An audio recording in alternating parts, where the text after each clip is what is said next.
It's that time again. It's the Perky and the Badger Board Game Babble Show. It's going to get wild. It's going to get wacky. It might even get a little zany. We're going to talk about board games and the board game industry. And, you know, we might talk about anything else we want to talk about. Yay! It's the Berkey and Badger Board Game Babble Show, and we are back with you talking about the dice is right. Ha! How you doing, my friend, Badger? I'm very well, Mr. Berkey, better known as Kevin D. Twelvesmeyer. That was the one I had to think about. Yeah. Twelvesmeyer. Yeah, you're very dubbed Kemet. Kemet. That'll work for today's show. That'll work fine for this show. Sorry we're late, people. We've had technical problems galore. You'll never know. Look, my hair is starting to fall out with the. You'll never know the trouble I see. Nobody knows. I've got to remember to take this spoon out of my cup because it makes noise. Oh. Anywho, we have cups a lot on the Board Game Babble Show. That's about 2 pints of milk there, isn't it? Yeah, it's about a quart of coffee. That's more than mine, yeah. So, what have you been up to then? Oh, man, I've been up to all kinds of stuff, mushing through the internet, seeing if it's relevant anymore. I think it is. The internet. Yeah, we've been really busy getting ready for a lot of different things, some work-related things, but have some exciting stuff coming up. How about you, my friend? I can't remember. I have to check my notes. What have I been doing? Oh, yeah. Oh, dearie me. I'll show you what I got the other day. This is Outlive. For those of you listening to the audio podcast, this is Outlive. I'm holding the box in my hand. That's the sound of the box, okay? This is a prototype of a game which is up on Kickstarter at the moment. I've just got it. It's kind of like a futuristic after a kind of like Third World War. And you're the aftermath, and it's kind of like a mixture of fallout shelter with some worker placement, but it's not called worker placement, it's called worker displacement, a bit like in Istanbul. You know, you're moving your man around, and when you move them to a certain location, they can collect that resource or do an action there. So I have received that, and now the pressure is on. All right, is my head cut off? Sorry, it's the camera. So I've got, there we go. Is that better? You can see my hair is falling out.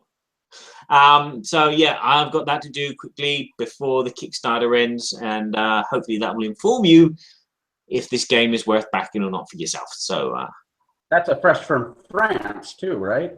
Yeah, it's kind of fresh from France. I haven't watched the Board Game Breakfast yet, so yeah, saw it. Cool, way cool. Very cool. Okay. But you were juggling games, so I didn't know which one it was. That made me chuckle. Okay. Hey, we have a winner for Onitama. We do promotion that we had. Okay. So guess what? You're going to announce the winner? I'll announce the winner. Thank you guys, everybody, for joining in on the competition. We had almost 1,000 entries, so it's fantastic. This is such a great little abstract game from Arcane Wonders. And they were gracious enough to give us a copy that we were able to send to you guys. And I hope you win it. The winner is... Drum roll, drum roll, drum roll, drum roll, drum roll, drum roll. There it goes. The winner is... Robert Doscher. That's Robert Doscher. D-O-S-C-H-E-R. I hope maybe it's Doscher. Doscher. I don't know. I think he's from the United States. I haven't heard back from him yet. But Robert, if you're listening, just send me your address, and we're going to get you out that copy of Onitama. Well done. Well done. And Barry's back there. Look at him, practically plugging in cords and unplugging cords. It's wrapped around his neck. Oh, no, he's choking. Yes. Yes, I was asked nicely to put on my lava lamp in the background. So if you're watching the this live, the lava lamp is on, and you can watch it during the course of this show heat up, and then these globules will then touch the top of the. Anywho, that's if you're watching live. If you're not watching live, you listen to the audio podcast. You'll have to imagine it. Yeah, but I feel really groovy now for some reason. I love lava lamps. Groovy. So, what are some things, Barry, that have been making you go, in the news? The fact that I have not, we're not very professional today. We haven't had the music. That made me go, The fact that, yeah. Anywho, so what's been making me go, Okay. This morning, I woke up and I flicked onto Board Game Geek as I was getting this video ready for today, and I saw a little advert saying that Descent Road to. We're on a road to nowhere. I forgot what it is. Road to Legend is now available for the apps. You can now download it from Google and Amazon and everything. And so I downloaded it this morning, and it didn't work. And so I tried again, and then it just kept coming up with this -18 error. And I thought, oh, what have I got to do? Yeah. So it told me I had to like delete some memory. So I deleted some memory, and I deleted some more memory, and I deleted some songs, and I deleted a podcast that was on there, and it still wouldn't work. And then I figured out what to do. I detached my SD card. I tried downloading it, installing it again, and it worked. And I played it a couple of hours before coming live on this show, and it was really good. Ooh. Yes. Cool. So now you can play Descent on your own, solo, or cooperatively with a group of people, because the app actually does play the role of the Seigneur de Mal, which is French, because I got the French copy of Descent, so that's why I said Seigneur de Mal, which means Lord of Pain or Lord of Bad. So yes, it's really good. And Robin Lee's put on Facebook that he said he found it really, really difficult. So I found it quite a struggle, and it is really, really, really interesting. It feels like you're playing Descent against a human player. Unfortunately, you have to move the bad monsters around, but they give you different things every time. So that made me go, and I'm looking forward to more. And I can't wait for the next part of the campaign. How about time-wise? Does it play quicker? It depends if you keep getting interrupted by your wife who wants to use your computer to do the accounts. And then I played the tutorial, so I had to read all the tutorial notes. So it did take a good hour and a half, maybe 2 hours for me to get through it with the interruptions and moving stuff around. So, but I think it will be quicker once you get used to it, because it's slightly different from the original base set of Descent, where normally the heroes go and then the baddie goes and then the heroes go. It goes very much like Imperial Assault, where one hero will play and then the baddie will play one group of monsters. So if you've got 2 groups of monsters, he'll have 2 goes in between 2 heroes. But if you've got 4 heroes, then the heroes have got a better chance of moving about. So it is really enjoyable.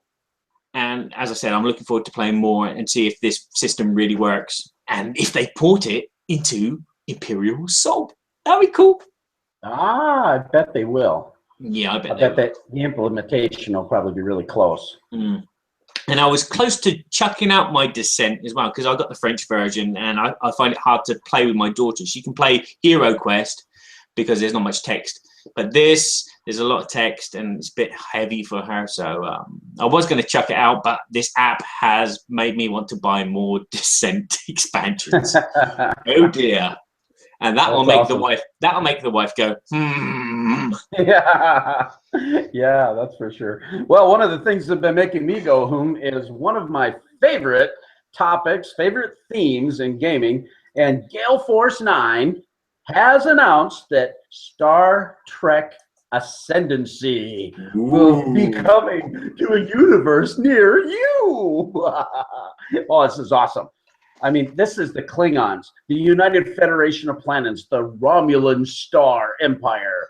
And when you look at this box, you see a lot of the the traditional iconography and different things of Star Trek, of course, and these factions that we all love. But I mean, there's supposed to be like 200 miniatures in this box, and there's like 30 some planets. I mean, if you go to Gale Force 9's webpage, it's remarkable. All the miniatures. I mean, this is Star Trek in a box. It's got trade routes, and it's kind of a space exploration, and you've got these paths, and supposedly they've got new factions that are going to be coming out, adding on to it, like the Cardassians. Sounds like the Ferengi. I was listening to this Secret Cabal, and during their news segment, Tony Topper was talking about this. And I think it was Steve, or maybe it was Brian, one of the two. They were kind of going, I don't want to watch these Ferengi. Who are the Ferengi? I'm like, are you crazy? The Ferengi are the best. I mean, the Grand Nagus and Quark. I mean, you don't get any better than that. You know, the Grand Nagus, it's like, Quark, these two grubs are chilled to perfection. Let's get a gold press bar of latinum. Yeah, baby, that's I want a Ferengi, man.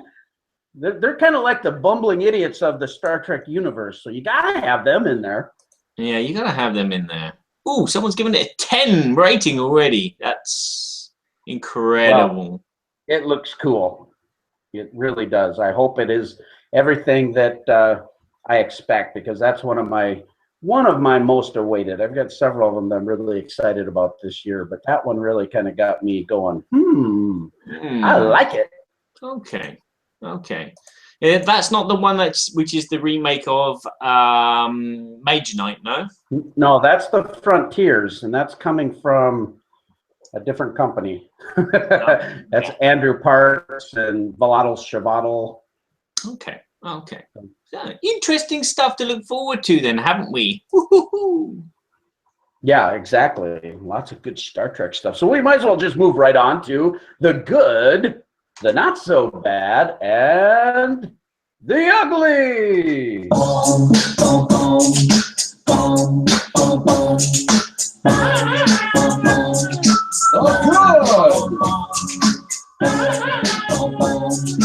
not so bad. Wait for it. And the ugly. Yeah. Wow, I managed to do that in time. Oh, baby. Yes. The good, the bad, and the ugly. He said, searching for his show notes. I should have printed them off. The good, the bad, and the ugly is our kind of first impression section of games that we've played. And we will either give it a good rating, which means that we've played it and we like it a lot and we would love to play it again. And that's after the first time. Yeah, I know. That's a wrong picture. It's a wrong picture. There's Get the right picture up. There you go. Oh, now look at that. Are you kidding me? Bob Barker, he goes, did I really play this game for 35 years? The Price is Right. You know, our topic today is the dice is right. But look at that guy. I mean, I think he's had enough facelifts where maybe his ears are meeting in the back, but no offense to Bob Barker fans. Seriously, I love Bob Barker. I mean, there was so many funny moments that he had, and he was so quick and witty and so cordial. That's just amazing that he did a game show for 35 years. Definitely good. Incredible. Okay, so yeah, that's what we call a good game. A not so bad game is a game that we played once and we'll either take it or leave it. If it was offered to us again, you know, if there was another game being offered and, you know, if someone said, oh, do you want to play Monopoly? We'd rather play this game. If someone said to us, oh, do you want to play Descent? Then we'd rather play Descent. So that's what a not so bad game is. Yeah, and here we have the meme that we've got the new Price is Right show with Drew Carey, and got the guy standing there at the dice game, which is a game, and he says, have you ever heard about Dungeons and Dragons? And he says, just roll the dice.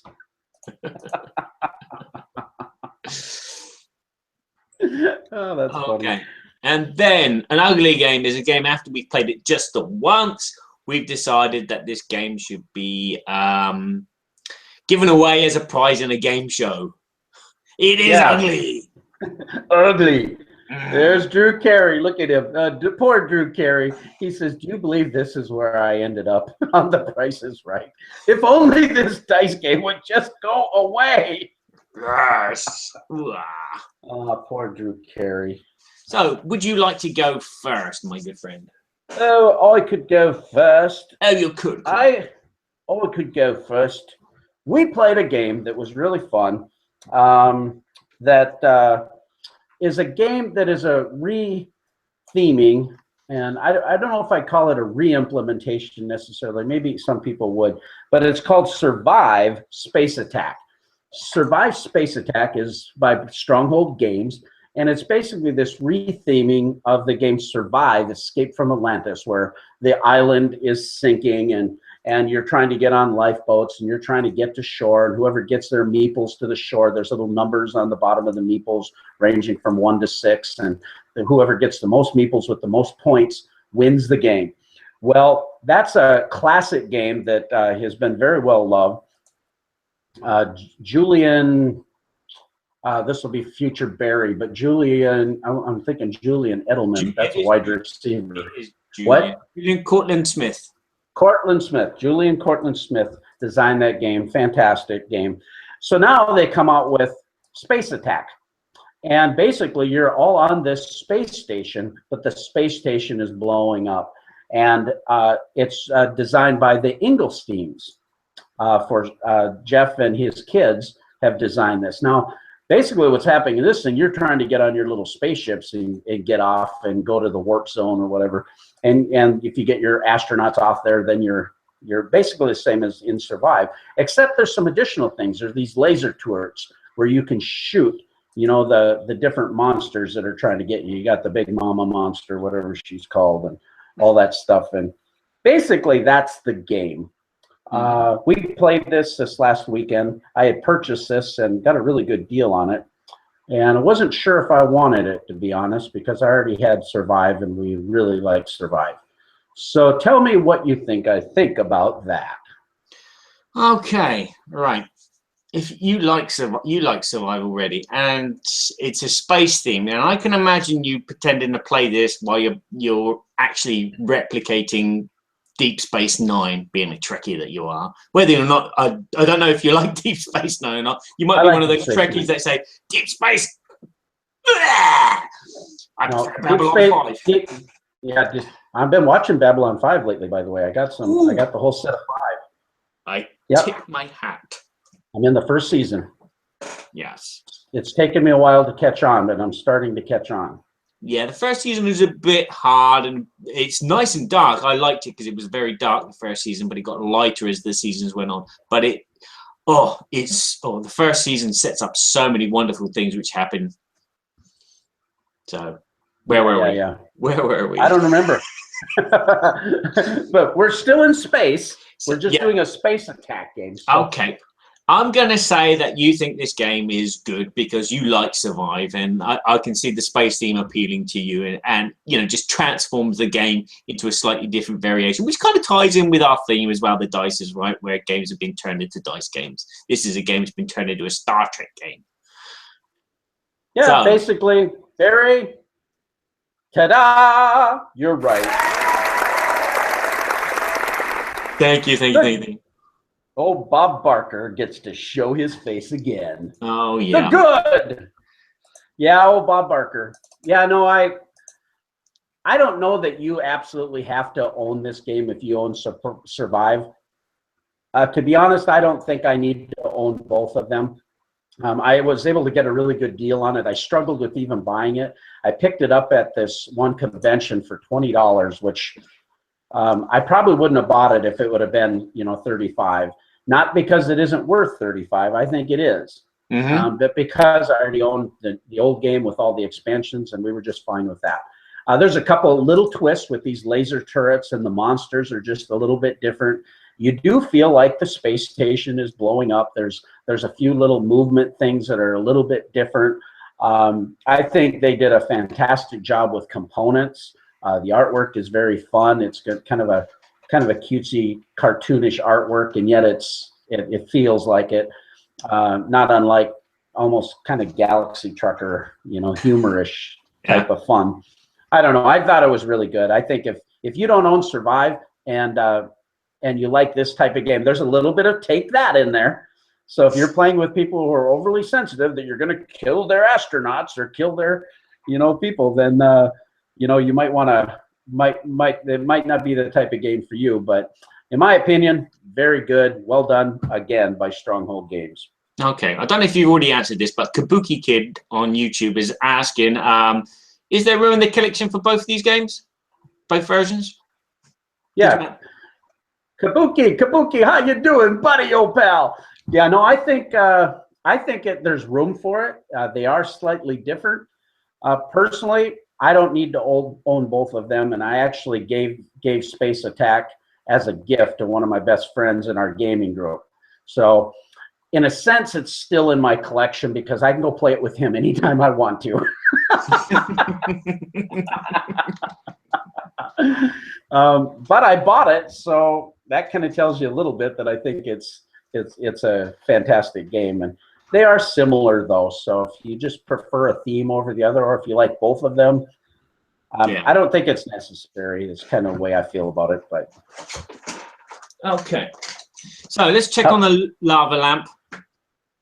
It's still flat. Oh man, I'm not feeling groovy. You're not feeling groovy. Well, no, not until it starts doing it. So what have you been playing, Barry? Okay, I'm sticking with the theme of the show. I was going to do some other games that I've played for the first time, but I'm sticking with the theme of the show of dice, and I've got a copy of Burger Boss here, which is a dice placement game, and I'll get it all out so you can see. Apart from you, on I gladly podcast pay it for a burger that I could eat tomorrow. There you go. It comes in this real kind of plastic burger. It looks like a burger. And yeah, it's a dice placement game where you're building up a fast food burger restaurant. You roll some dice. You then allocate those dice as workers and their values to either go and get ingredients like burgers, buns, salads, tomatoes, or you can allocate them to get other workers, or buy more kitchens, or to get a special card which you can then use to play at any time, like a take that kind of card. And you keep going at rolling dice, allocating positions, collecting resources, and then serving these customers once you've got the ingredients for the burger. And you keep playing until there's no more customers, and the player with the most points wins. So what do you think I think of this? You get extra points for extra ingredients that you've accumulated, or do you have to use them all? No, you just get points for your customers. There's also, you get a card at the beginning of the game, which is a hidden objective. Maybe you've got to just serve all female customers, or maybe you've just got to serve burgers without meat in them. So vegan burgers. Vegan burgers, yeah. Yeah, I hate them. Wow. I love burgers. We just made some Burke's Happy Mouth burgers. They were double patty burgers with 2 kinds of cheese, bacon, and onions, and they were so awesome. So that's all I can think about right now. But no, I think you probably like this idea. This sounds fun.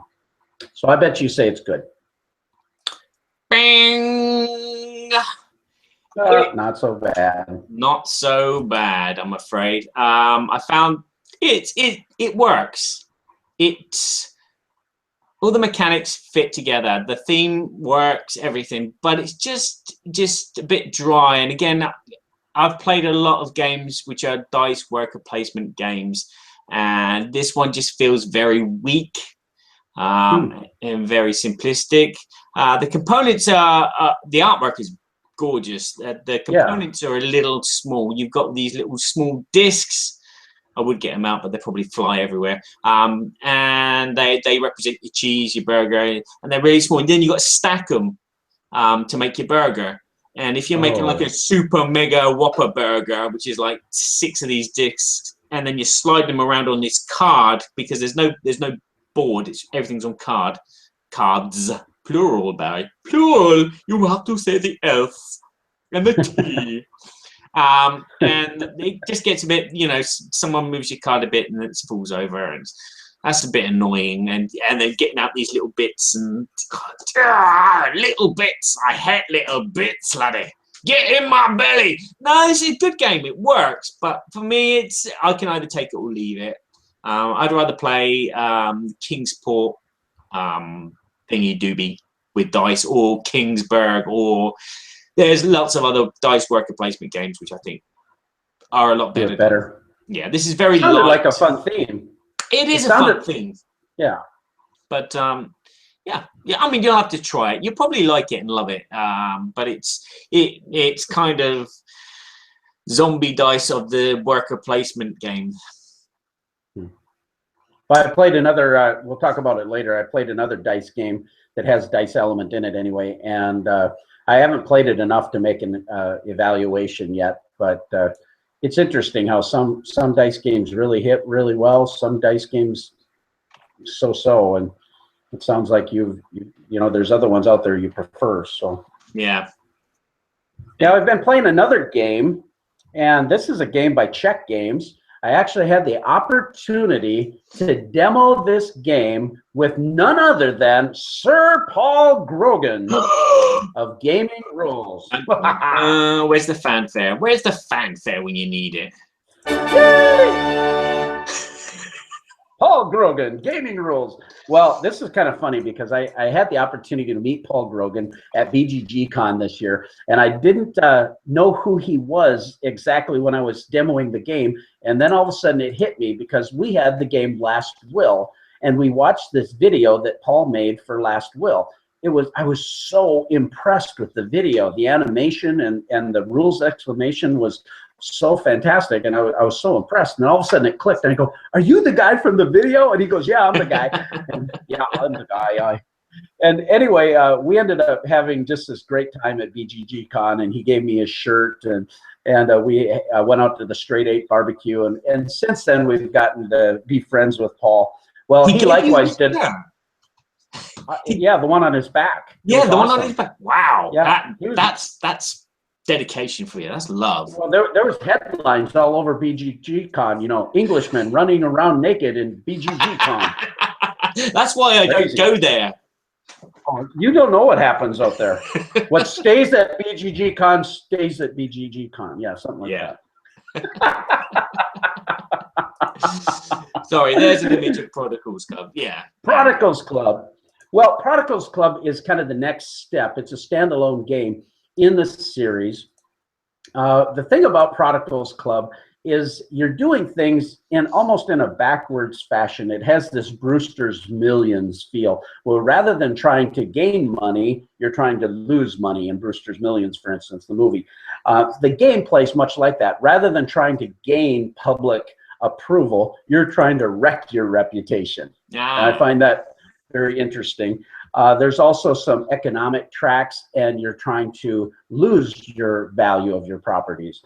There's 3 of these tracks. What's very interesting about this is that you can incorporate the Last Will game into one of the segments of Prodigals Club. That's a very brief overview of Prodigals Club. We just mentioned Paul Grogan. He's got a really nice overview video that he's produced that you can check at gamingrules.com. But what do you think I think about Prodigals Club? We played it 3 players. Okay, you played 3 players. Okay, I'm guessing that you've probably seen Brewster's Millions. Mm-hmm.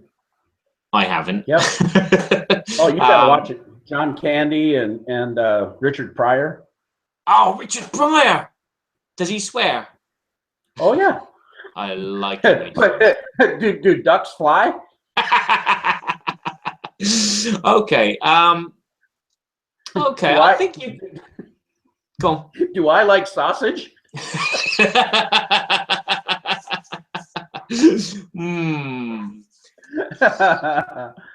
Do you like pork? That's another one. I love pork. Yeah, you love pork. Oh, Pork yeah. is the other white meat. The other white meat. Yeah. And the white meat pork. Oh, Give me that sausage.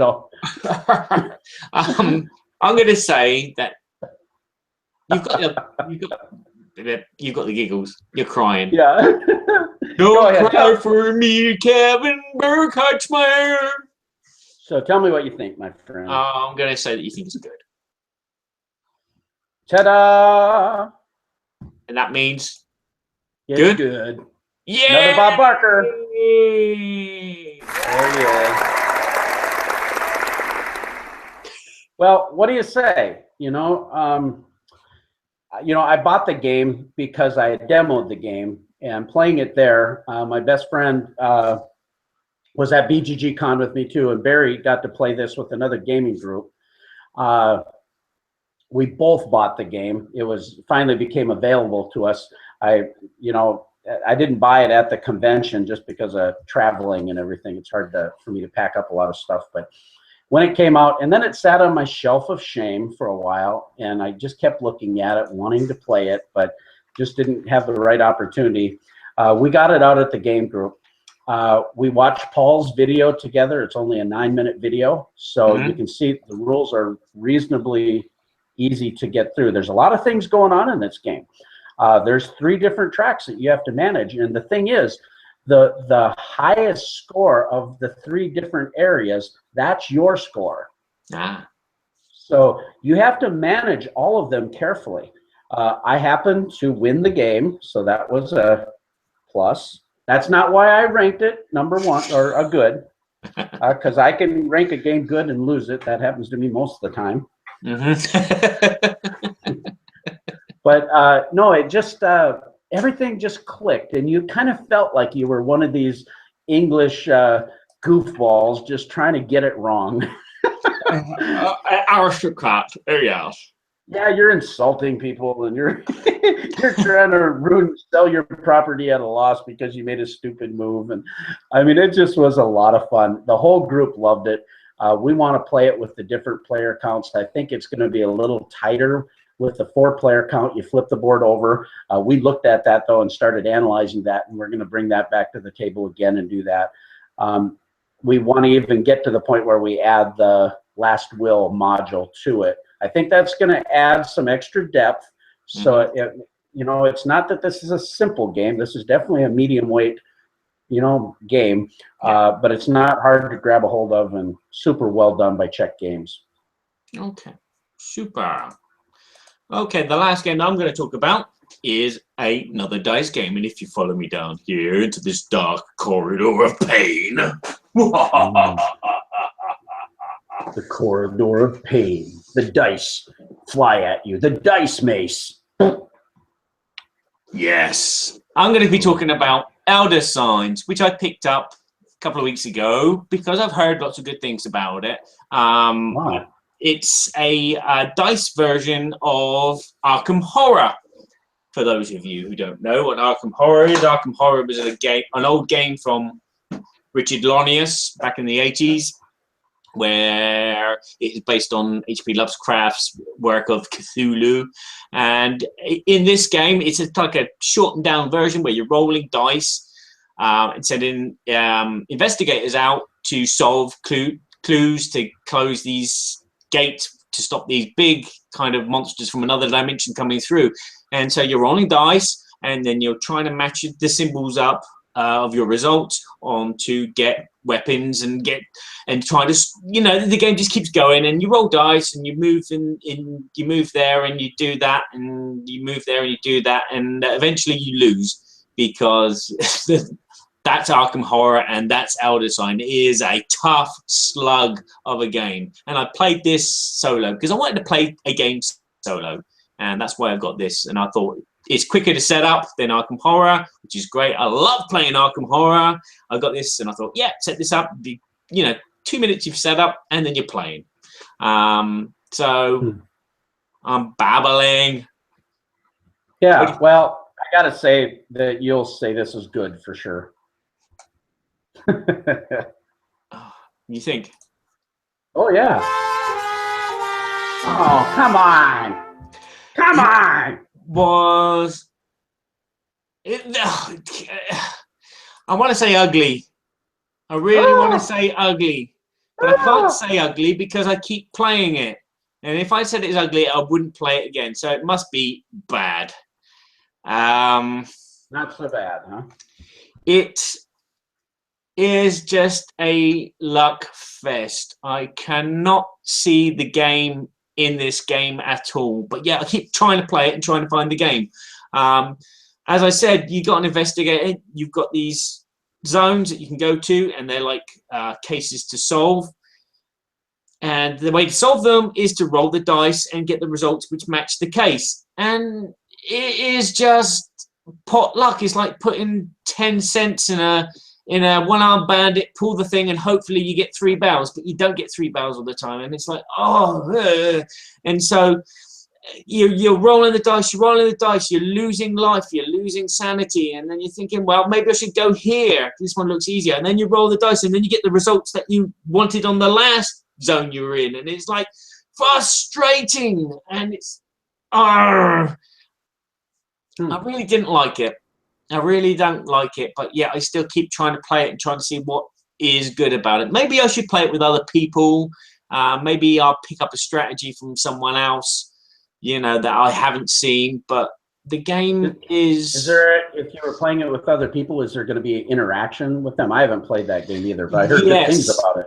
Yes, yeah. What you can do is, if you're in the same place as someone else, they can save a dice for you, or if they've got a magic spell, which they can put a dice in their zone and save the result, if you say it, so to speak, and then you can use it when you need it. So yeah, with another player, you've got another place to go, and again, they'll have other objects and items that might be useful, because when you're playing one player, you're basically given a couple of items, and they either let you roll more dice, or they give you a save space, or they give you a special power to re-roll.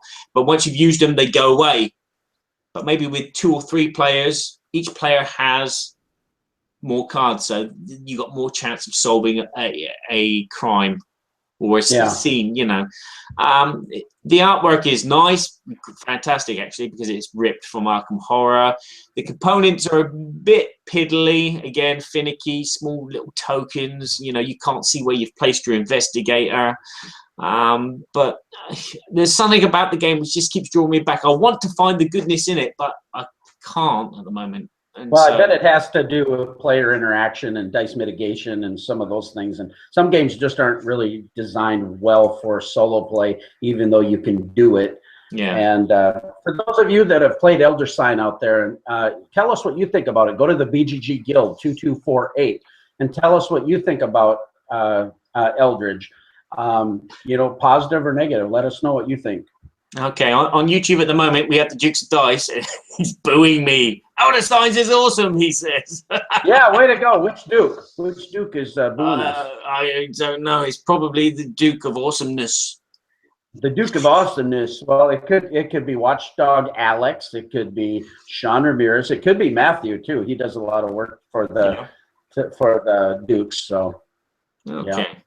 Well, and I really respect their opinions. So Barry, I don't know now. It's Sean. He's revealed his identity. Now we can attack him. Well, he's pretty sharp. I wouldn't argue with him. He says, like Alex does anything. Yeah, right. Well, way to go, buddy. Okay. Well, that's our section. Of the good, the bad, and the ugly. And now we're going to move right on to our new segment. And this is our segment, The Knights of Babblelot. The Knights, right. You have to bear with me. I'm going to cue up the music and cue up the graphic. Queuing it up. Yeah. Today on The Knights of Babblelot, we're going to talk. Oh, yeah. Does that work for you? Ooh, beautiful. Wonderful. Keep dancing, baby. Keep dancing. Look at the royal gala. Their swords and their shields, sir. Me! We are the Knights of Babylon. Kniggets. And today, the Knights of Babblelot are going to be discussing the game Kemet. I should have got it out. It's not in my pile of games yet. Oh no, I have it, but it's put away too. Oh, I'm gonna have to find a screen. Well, what we're going to do is in this segment, we're going to just explore the game a little bit deeper. We've both played it, and so this gives us both an opportunity to express what we think about the game. And then when we get done doing that, we're going to go through our rating system. This is a little different than the good, bad, and the ugly, because the good, bad, and the ugly is just a first impression type of thing. We haven't thoroughly examined the games. We haven't like played them tons and tons. We're kind of giving you our first impressions. But this here is a little bit more of a detailed analysis. And we're going to rank it from 1 to 5.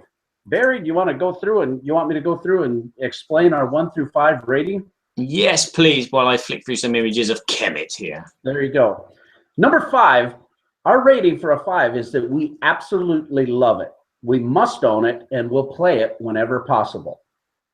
If we rate it a 4, it's very good. We want it in our collection, and we'd love to play it numerous times. It's just not quite a 5. If it's a 3, and we rate it that, it's a good game. In our opinion, well, we think it's a good game. We'll play it occasionally, but it's not like we must have it. Number 2 is that we have some problems with it. Not really excited to play it, but we probably won't own it, but if someone pulled it out, we may or may not play it depending on. And number 1 is we absolutely hate it. We're going to throw it off the roof, burn it. We don't care if anybody likes the fact that we didn't like it and burned it. That's we could have buried it we could bury it in a tomb, couldn't we? Yes, in a tomb next to the statue that has the arms and the stuff. Yeah. So that's our rating system. Now we're going to discuss Kemet. Barry, go ahead and give us your ideas about the game. Okay, my ideas about the game is it comes in a box, quite a big box, and it's got pieces in it. No, Kemet is a combat game set in very, very, very kind of mythological old ancient Egypt, and it plays up to 5 players, from 2 to 5 players, and it's basically forces players to have combat with each other, because if you have combat and you win, you gain a victory point, and the victory points are all over the place. You can get victory points by conquering a temple. You can get victory points by leveling up one of your pyramids to the maximum. You can get victory points by buying special items with prayer points. So there's loads and loads of ways that you can get victory points, and the game plays very quickly. There's not a lot of downtime apart from the setup, but once you get playing and you know all the powers and you know how the game works, this game is a very fast-paced combat war battle thing with magic, mythical beasts, and loads of different routes that you can go down. Was that a good overview? I think it's a good overview. I'll add a couple thoughts to that. One of the things that in this map, the game scales very well, in my opinion, depending on the side of the map that you play. If you're playing 2-player, 3-player, 4, I really like it with 4 and 5 players is kind of the way I like it. 5 players, if you have inexperienced players, can take a little bit of time. Mm-hmm.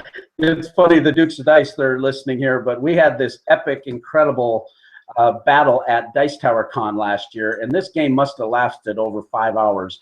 I'll give some explanation to that in a second, but nonetheless, it was super fun.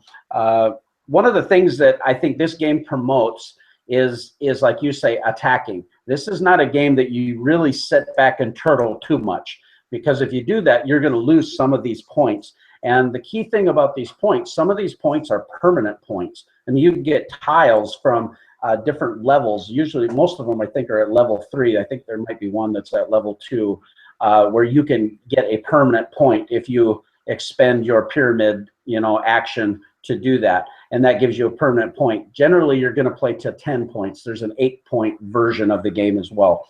I've played this game, I don't know, maybe 6 or 7 times now. There's also temporary points where you go in and take the temple, but then somebody can take it from you. And then that point goes from your scorecard to their scorecard. So if you have 4 or 5 players, people are competing for these temporary points too to get to this victory condition. So it encourages attacking, and you really need to set yourself up to be able to do that. One of the other things is there are limited troops. I mean, you basically are going to start the game with, I think is there 13 or 10? There's 10 that you can put on the board. You can put them on sets of 5. They come but 12. Then, it's 12. Okay, there's 2 extra. Now, there's an expansion for this game also, and that's the Tassetti expansion. This adds some extra. It adds the black temples, or the black pyramids, which gives you a whole new set of death tokens, basically. And they have some different monsters and different things. It's really cool.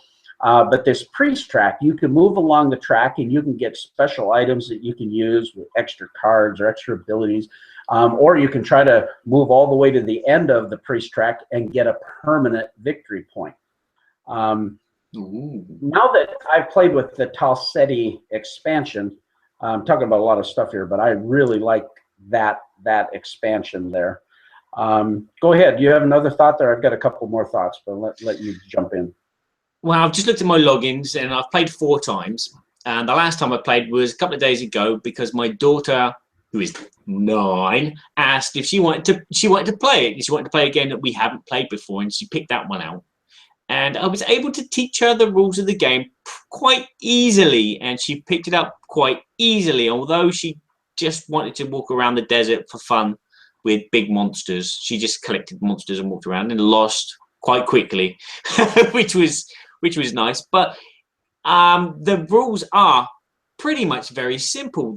There are some little tweaks and twonks to memorize, but once you know how to move and how to use your prayer points, and then again, once you've had to learn the whole set of special powers that you can buy, this game is just really great fun. It is a fast-paced combat game. You have to punch your neighbors in the face and get, squeeze every drop of victory points out of them, because that's what the game implies. And because of the way that the board is made, combats happen pretty quickly, because each kind of palace is within 2 spaces away from each other. You can also teleport directly to any from the obelisks. Yeah. Unfortunately, it costs power points, but prayer points, but you have to weigh all these things up. You've got this prayer point system, and it makes you really think, what am I going to do on my turn? You start with 5 actions, and you've got a pyramid of action spaces, and once you've moved, you've only got one other opportunity to move again. And when you do prayers, you've only got certain amount of spaces for them. So you really have to think about what your actions are going to be, and try not to run out of prayer points. And then you've got some extra cards as well, which gives you powers as well. And there's just so much going on. But it's all very simple to pick up. It's very fluid, I found.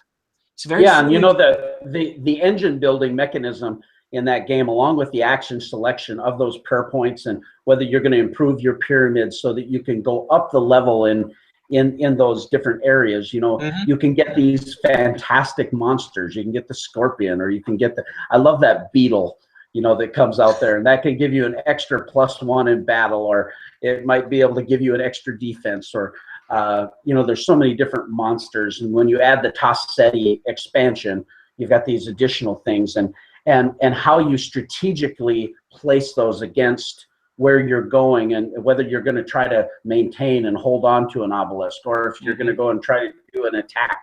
If you get the Phoenix, for instance, you can jump over the wall and jump right in there. Well, these player cards that are all out there, and there's quite a few of them. There's a big grid. I think there's 12 of each. Is that right? 4, or is there 16 of each? 4x4 grid? It's a 4x4 grid, and there's 3 different colors. Obviously, with the Tassetti, you have to put another 4x4 grid out as well, don't you? Exactly. And this game takes up some real estate. I mean, it takes a good sized table to put everything on. But this is one of the points I was going to make at Dice Tower Con. I went and made copies of the player aid. In my opinion, it's an absolute must that you have this player aid. If you have new players, especially, if you can't see the rule book and what these units are, and you're constantly asking somebody, hey, can I have the rule book and look at this? The game drags on a long time. Yeah. At BGG Con, we played a 5-player game with the Dice Tower crew, Tom Vassell and Sam Healy and Barry. My buddy was there, another guy. And because we only had one copy of the Tassetti, everybody was constantly referring. It dragged on. It was still fun, but it's crazy.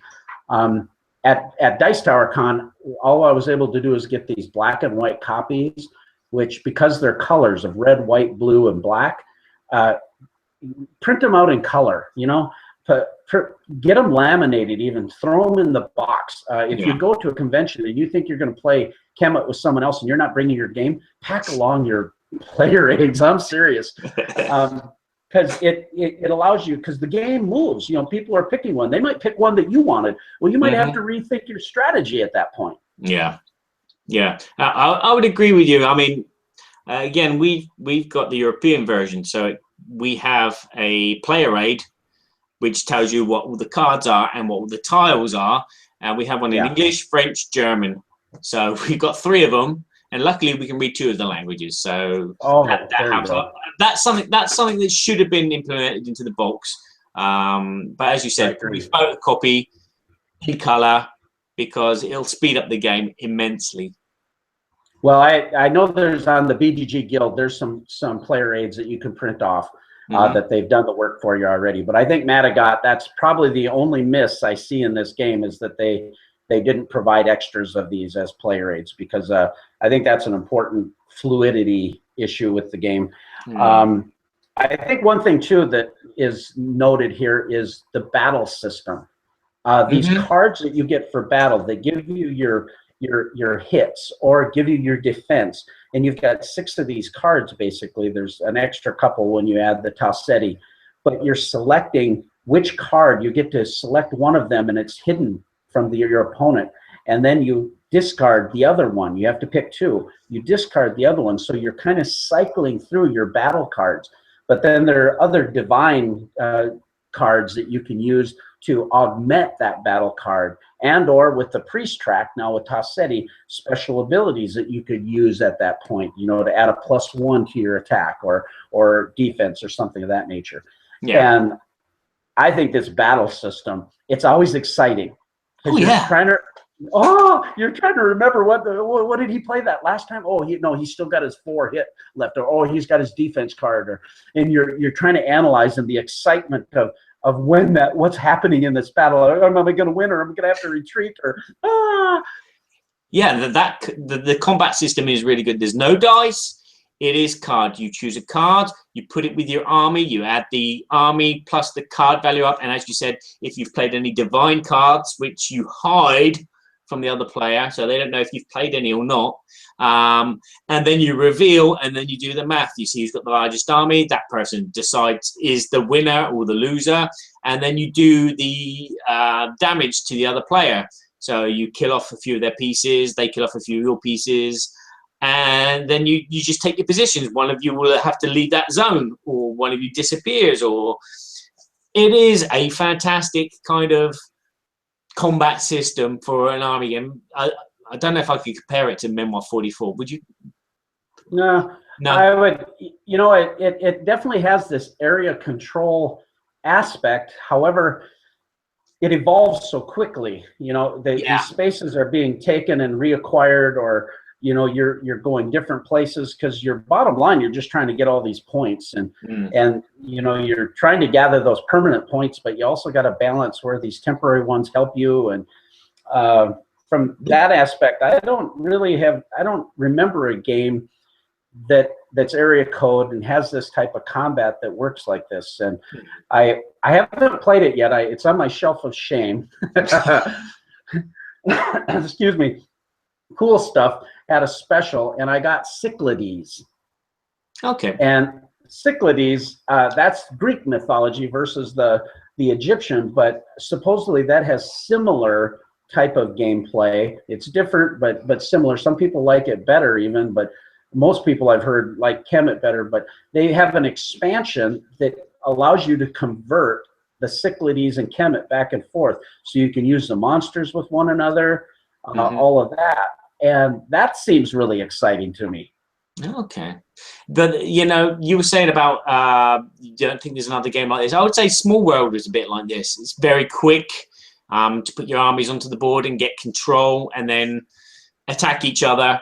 You attack each other quite often, and you have to analyze when's the best time and who's the best person to attack to conquer. So I would compare it to that. But it has so many really nice, ingenious mechanics. And as you said, this game augments really, really quickly. You know, you could play the game over about 4 or 5 days because it works in a day phase and a night phase, and someone will win. How do you... Oh, go ahead. And these phases are pretty quick. And again, it's all well balanced because you've got the 3 different powers. You've got the power of attacking, you've got the power of defense, and then you've got the power of prayers. And it just seems really, really well balanced. You know, should you concentrate on just getting that, or should you do a mix of all of it? And every player is doing the same kind of thing. But at the same time, it's like, when should you attack?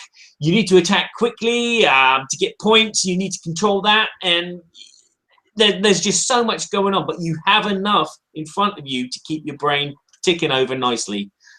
So how did you feel about the theming of the game?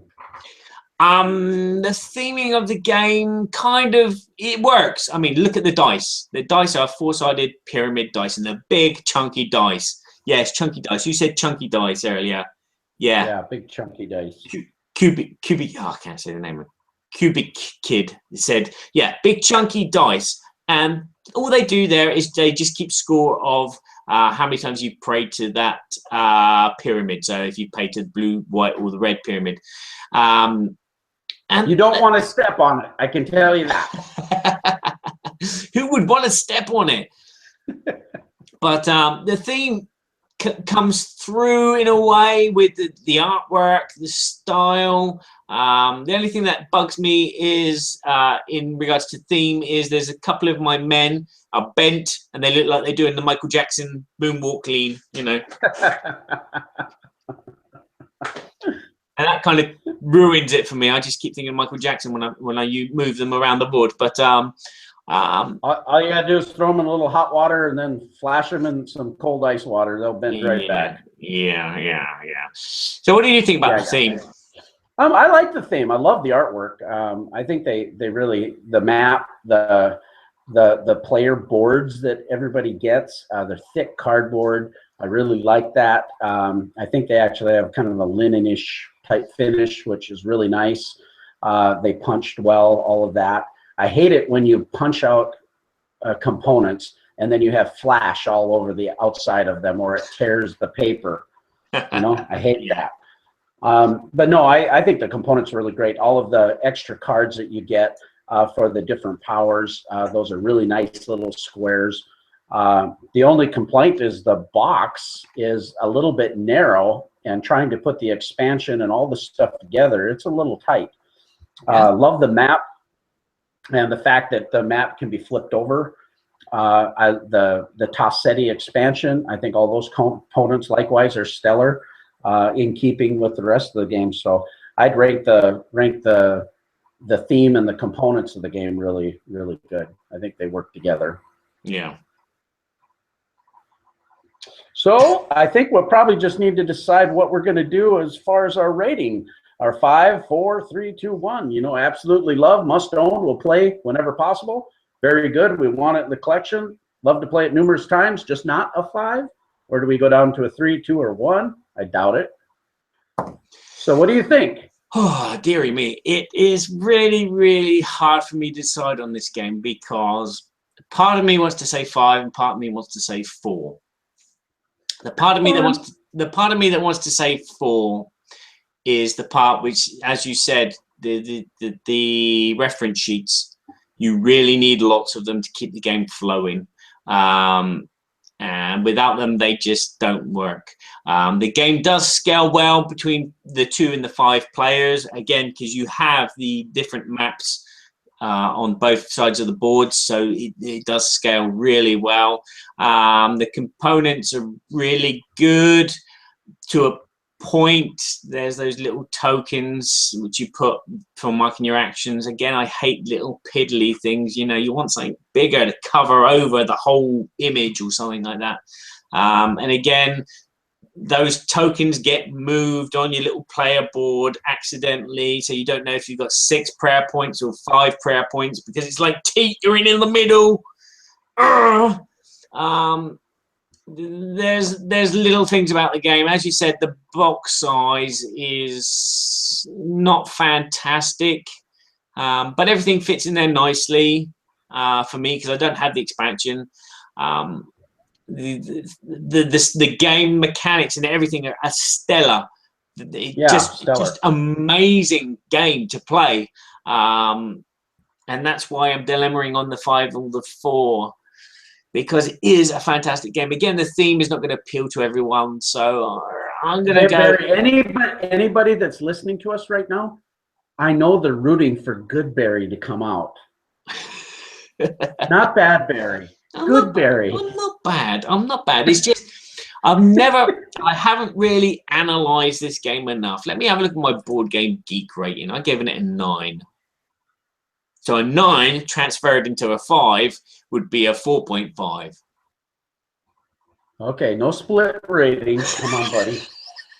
If you, we have an opportunity here. We do to have. If we rate this, if we both rate it a 5, this will go to our board game table of Babblelot. Where is that sound? Ba, ba, ba, ba. Is it possible? Is it possible? Well, you got to make a decision. I know I've got to make a decision, but if you've gone for 5, haven't you? So, well, our criteria, number 5, absolutely love, must own, will play whenever possible. 4, very good, want in the collection, love to play numerous times, just not a 5. Yeah, I'm going to go 4. 4! Ah! Con! What? What? I am like Rumpelstiltskin right now, stamping my foot into the ground and splitting in half. Did he do that? Yeah. I thought he turned the gold into chickens or something like that. Yeah, but at the end, when Rumpelstiltskin is your name, that's when he stomped his foot in the ground and split himself in 2. Wow. And that's a story for children. It's beautiful. Yeah, I think it doesn't stop my daughter from stomping her foot on the ground every time I tell her, no, you can't play on the PlayStation. Hey, all of the Babblelot people out there, all of the Babblights, that's what we're going to call our followers, right? The Babblights. Well, the Babblights, they are we're gonna get hate mail. We're going to get. They are furious right now. I just got to say that. You can't call them Chapettes then. No, that's it. Well, Babblelot Nation, you need to stand up now and tell Barry what you think. Yeah, because I rate it a 5. This is an all-time favorite game. Definitely in my top 10. I absolutely love it. I must own it. I'll play it whenever is possible. It doesn't even remotely look like a 4 to me. Because those are little quibbles. The thing is too small. Well, who gives a rip? This is an awesome game. Make them bigger. Go print something out. Do something. Okay, then. Well, look what Sean says. It says 5. What does Sean say? 5, 5, 5, 5, 5, 5, 5. Way to go, Sean. Yeah. Sean's the man. Dukes of Dice, you know, he's very insightful. And I don't think he's an attorney, too, so you don't want to get in an argument with him, Barry. Yeah, a 4 is still an awesome rating. Didn't quite make our board game table of Babblelot. Yeah. Barry was a bummer. Yeah, but, you know, again, if we make this into the board table, we're setting a precedent for every other game that we do like this. This was the perfect game to set a precedent. No, you are absolutely are willing, or you absolutely have the right to have your opinion, even if it's just so wrong. It's not wrong. It's not wrong at all. It's just a game that, you know, I like playing, but I'm not going to play it every day. You know, there's other games that I'd like to play every day. Well, I think we both agree. Matagot did a really great job with Kemet, yes. and so super good game. We've rated a combined score of 9. So if you like some area control, you like the things we're talking about, I think you'll have a good time with it. And go check it out. Check out its expansions and that type of thing. And we're going to move right along into our Babble topic. Now, dice. time for the Babble, Babble, Babble, Babble, Babble, Babble, Babble, Babble, Babble, Berkey and Badger's Board Game Babble. There's the image. There's the image. Oh, never give these two monkeys a podcast or a keyboard. No, we're struggling here. You wait until you hear the edit. let's have a look at the old lava lamp. What's the lava lamp saying? It's bulging. Oh, it's trying to heat up. It's an old one. I've had it for Kind of like 15 the show, years. huh? Yes. Well, our topic for the Babble is The Dice is Right.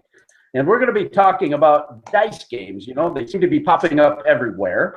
And I don't know if people are interested in the way dice are being used, or if they're interested in if dice make the game better or not. Do you like re-implementations of games that came out that then come out as a dice version? So we're going to explore this topic. And Barry, why don't you go along and start us off with a few of your thoughts regarding dice games. The dice games. Okay, this subject came about courtesy of Toilet Papers Are Us. No, it came about because, as I told you I was playing Elder Sign. That was the game. And it got me thinking, you know, these dice games are popping up everywhere. You know, we have all these re-implementations of dice games like Roll for the Galaxy, and Pandemic, the dice game, and Firefly, the dice game, and Shiny Dice. Yeah. But, you know, we have all these games coming out that are being re-implemented as dice games. But, you know, I remember going to Western last year, and all the games that I managed to sit at the table had these dice in them, and it was dice worker placement, like Dice Town, and then there was dice in this rock metal band game, and then there was this burger one, which was very popular, and it was just lots of dice games coming out, and I'm thinking, you know, maybe dice are great because Romans made the dice great, I think. But are they really that great in games? Do we really need to keep doing these kind of re-implementations of games? And do we need some kind of new systems using these dice, like what we're going to discuss about? What can we do to make games better? Do dice make games better? Do they make them worse? Do they pourry things? You know, Kevin, how do you feel about dice versions of games with the same name? Well, that's an interesting topic because just dice games in general, I tend to like dice games. I like a little bit of random. I don't like just total random. So, but I like it, especially if there's mitigation factors that you can do to mitigate your dice rolls and that type of thing. I also like dice placement games. So, like your burger game sounds like something I kind of would like. I don't know if it really, when you talk about stacking all the little components and stuff, that didn't sound too cool. But games like Alien Frontiers or games like Marco Polo, where you're rolling dice, but there are a lot of different mitigation things that are available. Champions of Midgard is you're rolling your Vikings, which are dice, but there are ways to mitigate those dice. So in those situations, I really like dice games. I've only purchased a few of the re-implemented dice game, for instance, Roll for the Galaxy. Yeah. the main game of Roll for the Galaxy was Race for the Galaxy. I purchased that a couple years ago. Just had a horrible experience trying to get through the game, get through the iconography. Honestly, it just didn't click with me. I'm sure if I would have given it more effort, I know a lot of people like it. It didn't go well with our game group. It just like, there's other games that I can focus on here. I just didn't like it and sold it. Then we got Roll for the Galaxy. And because I was hearing about everybody, how much they liked it. Roll for the Galaxy was much easier for me to grab a hold of the mechanic. I felt better about it in that regard. Honestly, Roll for the Galaxy wasn't a big hit for me. Some of the people in the game group really liked it. I liked the way you could move it around different things, and you had mitigation things. You could change the dice and different things. It just, I don't know, just pulling out the extra tiles and not knowing all those tiles. I think I'd have to play it a lot to be able to develop a strategy. So in that case, it just didn't click for me. I think it's a good game. I know a lot of people love it. But in that situation, no. I didn't think the dice game was better, I guess, but I purchased Nations, the dice game, and I didn't have Nations, the main game. Had I owned Nations, the main game, I probably would not have bought the dice game. But I heard how long Nations, the main game, was, and I had read a review on it and watched some videos and stuff, and I didn't really, I had other Civ games. But when I saw Nations, the dice game, I go, hey, that's kind of cool. I like that. And so Nations, the dice game, in my opinion, without playing the other one, which isn't real well balanced, but I like it. Yeah. Again, for me, I just think it's milking the cow. There's lots of games which are coming out. Well, there were lots of games coming out which were just Pandemic, the dice game, and Arkham Horror, the dice game. It's just, I don't know. There's some good ideas with dice, but they're not being used. And again, they're just putting this mechanic of rolling the dice maybe 3 times Yahtzee style, or rolling the dice and then using the results to do this, that, and the other. And it's just too luck based, and it kills the game if the game is just purely luck, if it's just a lotto. And Outer Signs did that for me. It just felt really bad. Roll for the Galaxy I've played, and I kind of enjoyed it, but I've never played the card game, so I couldn't really compare it. And again, when I think about other games which I've seen but not played, like Viva Java, the dice game, it all just seems the same thing over and over again with just different dice, and it's like, yeah. So I think they should stop doing it, because as you said, Nations, the dice game, it probably killed Nations now.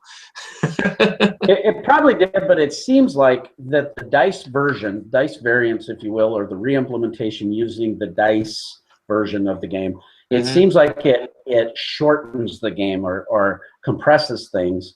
I think the big key is this is a subjective thought. Yeah. Some people are going to like the longer game. Some people are going to like the shorter randomized game. Whether or not it's designed well as a dice game is probably the key. Yeah. You know, I haven't played Lewis and Clark, the main game, but now the new dice implementation is Discoveries. And everybody, I've heard several people who didn't care for the base game as much, but love Discoveries. Paul Grogan is one. I have it sitting over on my shelf of shame. Yeah, but I don't have the base game. Help me! Help me, please! It's spring cleaning time. You need to start going through them. Oh, I got some good ones over there. Oh. I've got Dice City sitting over there in a shrink wrap. Yeah, okay. You just haven't played it then. Stupid. I got Viva Java, the dice game. Stupid. You need to put the padlock on your wallet, mate. Come on, burn your credit cards. I haven't bought much, but I've been getting some Kickstarter stuff finally coming through, and we've been spending all of our time playing Star Trek, Star Wars Rebellion. Ah, there you go. So, shall we move on? What is the most amazing use of dice in a game for you? Amazing use of dice. Well, I really like dice worker placement because even dice action selection, if you will. Alien Frontiers is I love the use of dice in that game. Marco Polo, love it, just love it. Yeah. So that, you know, Kingsburg and, you know, King Sports Festival, those type of games, I think it's really good. Champions of Midgard, I just love it in that game. I realize you have to be kind of smart about how you mitigate in Champions with your favor tokens. Otherwise, it can be kind of a random fest. I even think they might come out with some expansions that even help with that randomization or mitigation better. I think there's one particular game that I'm thinking of here. I pulled it out that has a great fondness, and this is Las Vegas. And Las Vegas. Oh, now, you better not be dissing on Las Vegas, man. Is that the one where you have the different zones and then they have different money allocated to them, and then you roll your dice and you put all the values the same together and you decide to put it either on one or the other?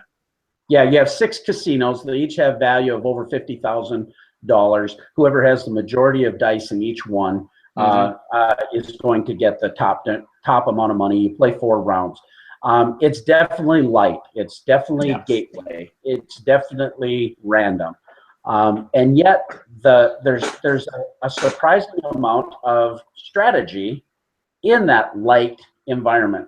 But I can take this game because it's designed to be accessible. It's designed to teach really easily. It's, you know, King of Tokyo, it's the same thing. It's simple to teach. Of course it's random. But it's quick to the table. People understand it. Every time we play it, we have fun.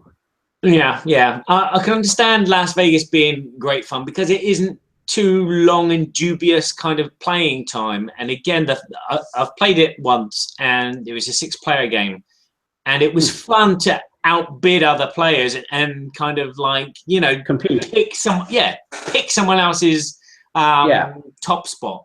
And I think that's what makes it fun, is like you roll the dice and you think, okay, right, I could put those 3 3s there, but I could add those 2 6s there, which means that I get the most money, and that would pee that person off. And it's like, yeah, so there is that fun in that. Well, and then there becomes this anticipation when you're not just rolling for mindless rolling. You are rolling, and then there's, okay, can I get this 3 or 4 here? Can I get this 3 or 4? Yeah. And then everybody is anticipating that moment too, because it affects them. It's not like you're just doing it for yourself. Yeah. So that creates that tension that's kind of enjoyable, I think. Yeah. You know, another example of that would be this game, and it's a little game called The Age of War by Fantasy Flight Game, Reinhard Knizia. It's so simple. You're just picking out cards and trying to match the symbols on the dice, but everybody is competing for those to get points. And so you're kind of excited to see what that person is going to do with their dice, or and then on your own turn also. Yeah, yeah. For me, I'm gonna, Alien Frontiers was phenomenal when it came out.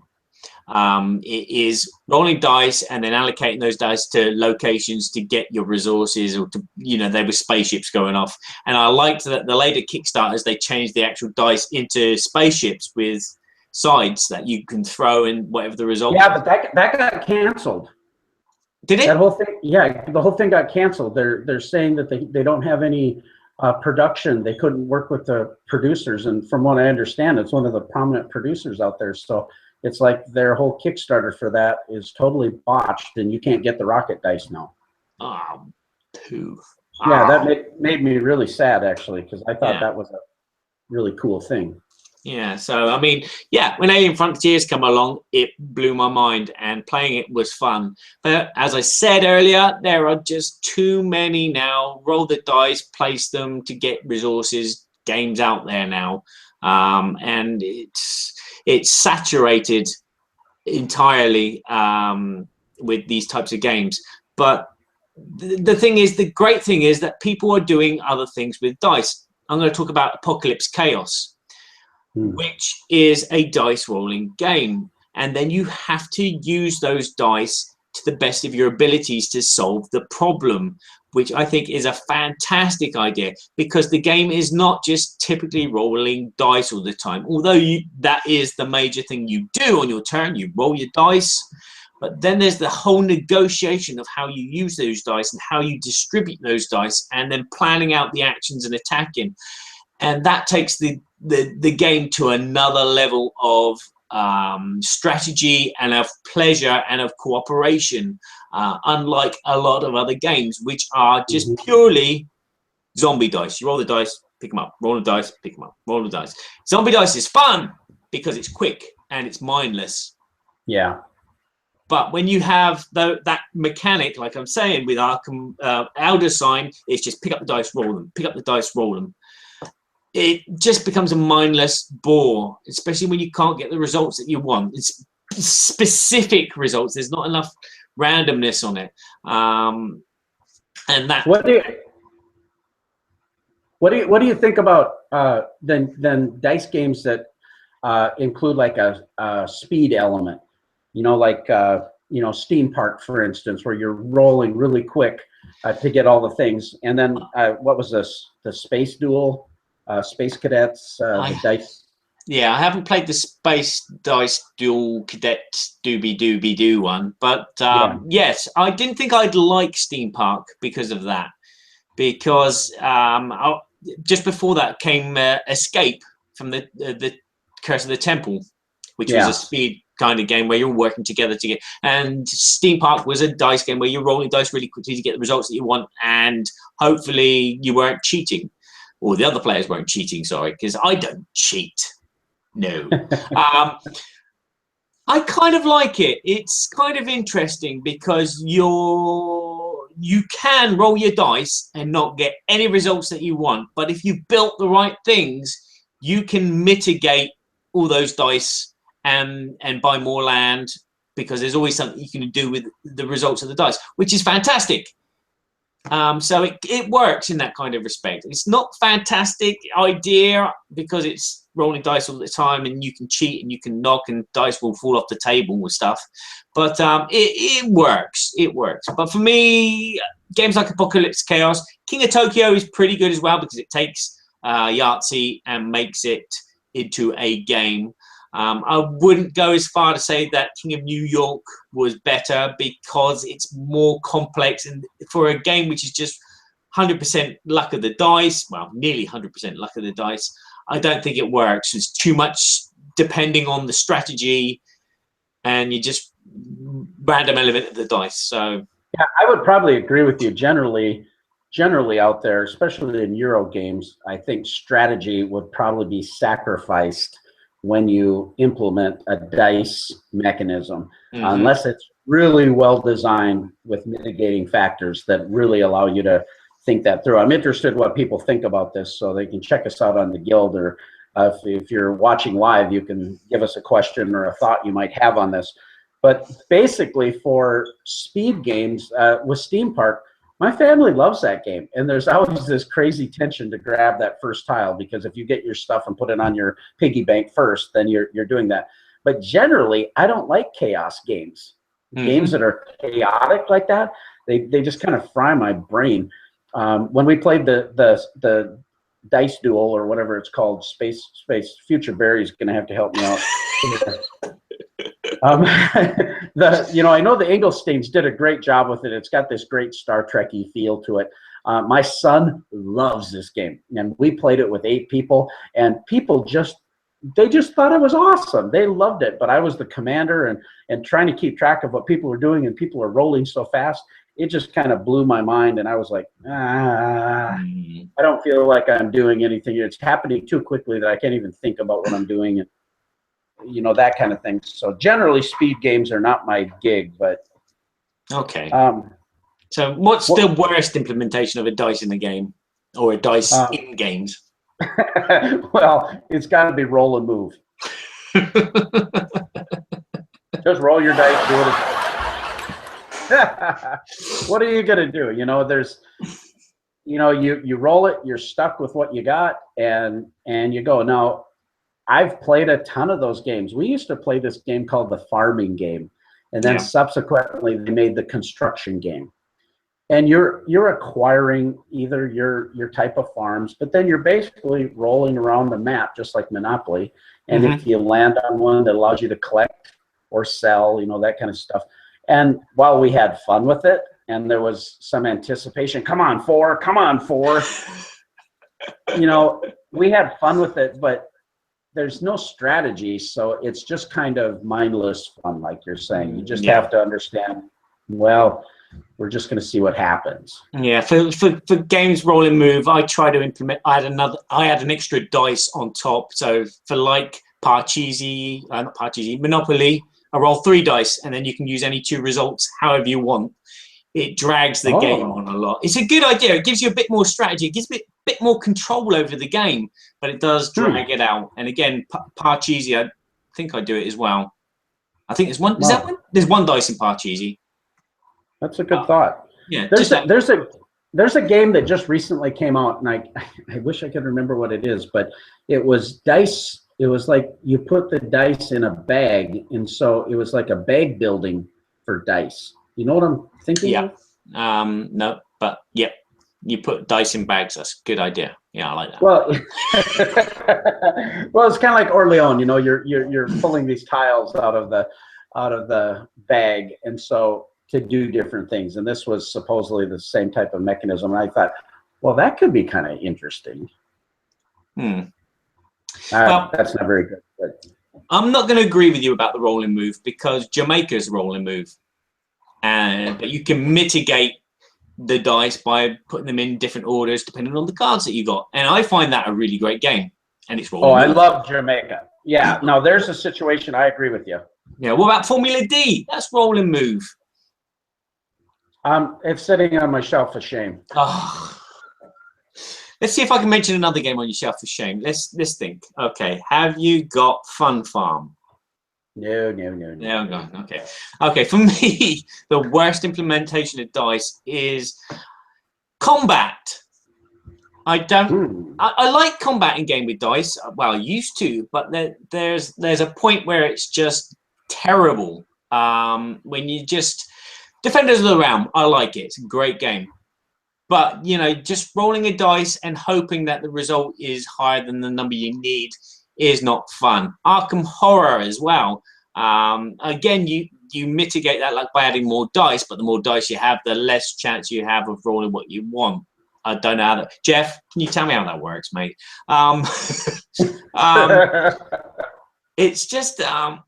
I don't know. There are some good ideas in combat with dice. There are, you know, for example, Conan has those dice where you have different amounts of attack, different forces of attack on them. But the thing is, you spend energy to add more dice to your dice roll, which kind of goes back to Arkham Horror, which I didn't say I didn't like that much. So I've just shot myself in the foot.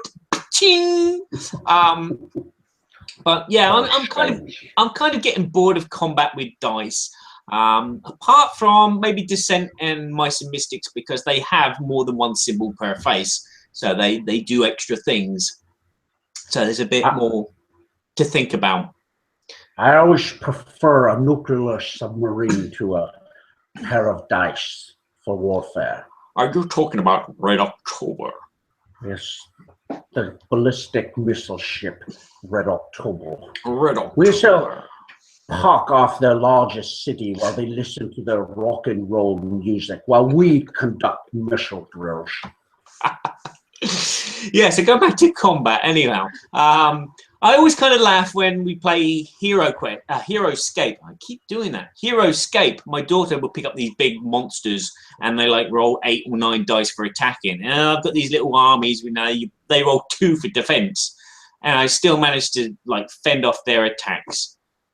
You know, it's just too random in combat. There needs to be something a bit more substantial behind it.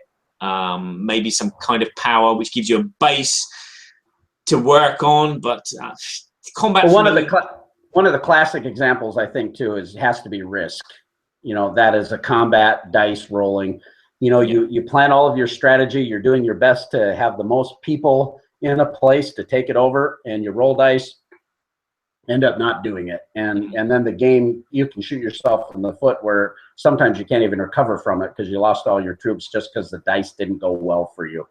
But on the other side of that, I remember a time that I did that, and I rolled, like, I had one guy on the place, and the guy was trying to take me, and I rolled 6 straight 6s. So like the probability of that is like whatever it is, it's infinitesimal, right?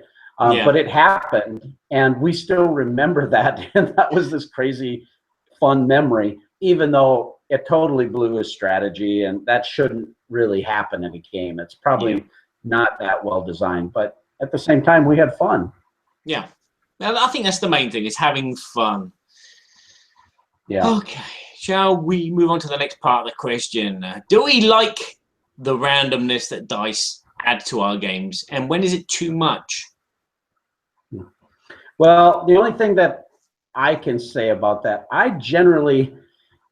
play a lot of games with my son. My son is brilliant, okay? Josiah Jr. He's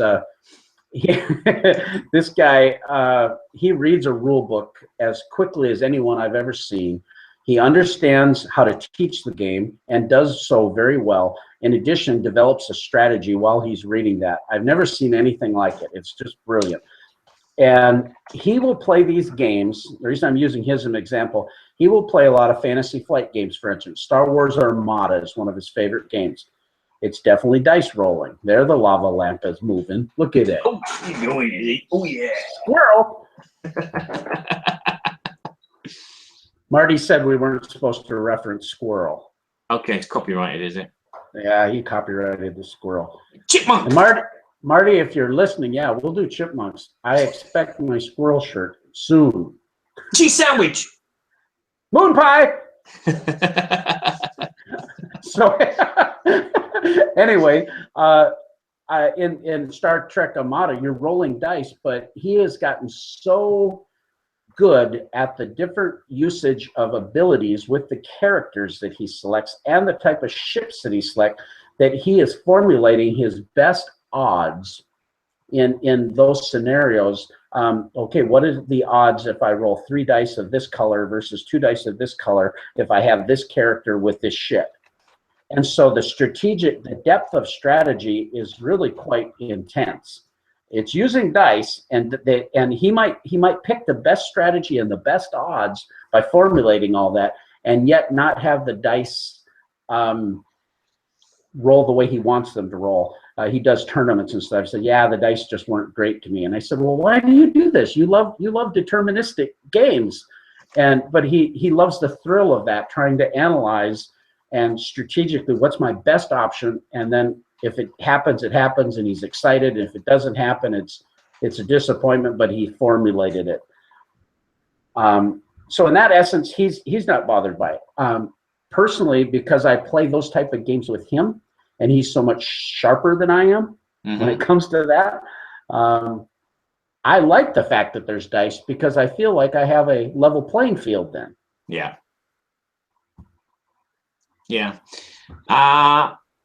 I like dice for randomness. They're great for instance, in Advanced Hero Quest.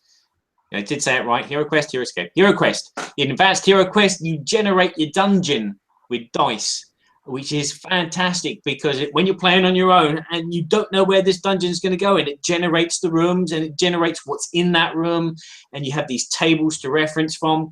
It is fantastic. Dice as a little element of a game for producing some kind of randomness is fantastic. But when you put 100% of the game, zombie dice, as your core mechanic, the game just flops. I'm not saying that zombie dice flops. I do like playing zombie dice. It's fun. It's quick. It's just for laughs.